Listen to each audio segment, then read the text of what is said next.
ఎందుకని ఆరాధనకి విగ్రహారాధనకి అంత వ్యత్యాసం? విగ్రహారాధన తామనుకున్న దేవుణ్ణి పూజిస్తారు.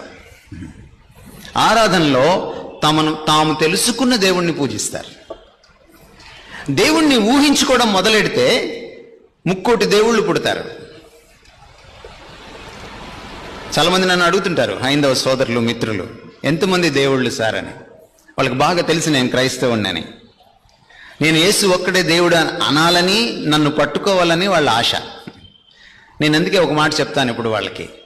మనం చేసుకున్న వాళ్ళం, మనం సృష్టించుకున్న దేవుళ్ళు అనేకం, కానీ మనల్ని చేసినవాడు, మనల్ని సృష్టించినవాడు ఒక్కడే. ఆరాధన ఎప్పుడు మనల్ని సృష్టించిన వాడిని పూజిస్తుంది. విగ్రహారాధన మనం చేసుకున్న వాళ్ళని పూజిస్తుంది. There is a big difference. ఎందుకని ఆరాధనకి విగ్రహారాధనకి అంత వ్యత్యాసం? విగ్రహారాధన తామనుకున్న దేవుణ్ణి పూజిస్తారు. ఆరాధనలో తాము తెలుసుకున్న దేవుణ్ణి పూజిస్తారు. దేవుణ్ణి ఊహించుకోవడం మొదలెడితే ముక్కోటి దేవుళ్ళు పుడతారు.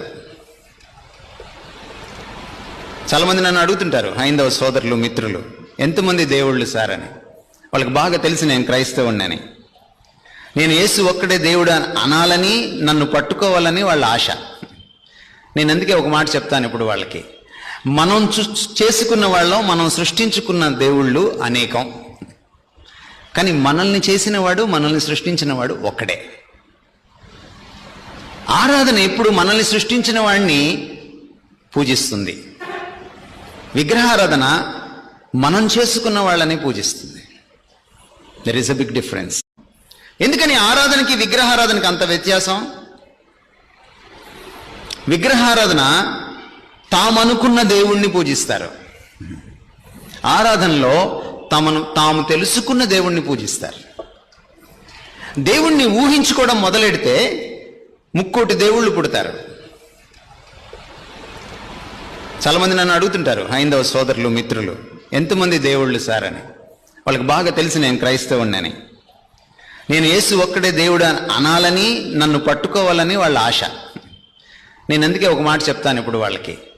మనం చేసుకున్న వాళ్ళం, మనం సృష్టించుకున్న దేవుళ్ళు అనేకం, కానీ మనల్ని చేసినవాడు, మనల్ని సృష్టించినవాడు ఒక్కడే.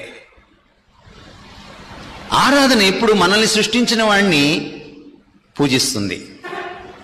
విగ్రహారాధన మనం చేసుకున్న వాళ్ళని పూజిస్తుంది. There is a big difference.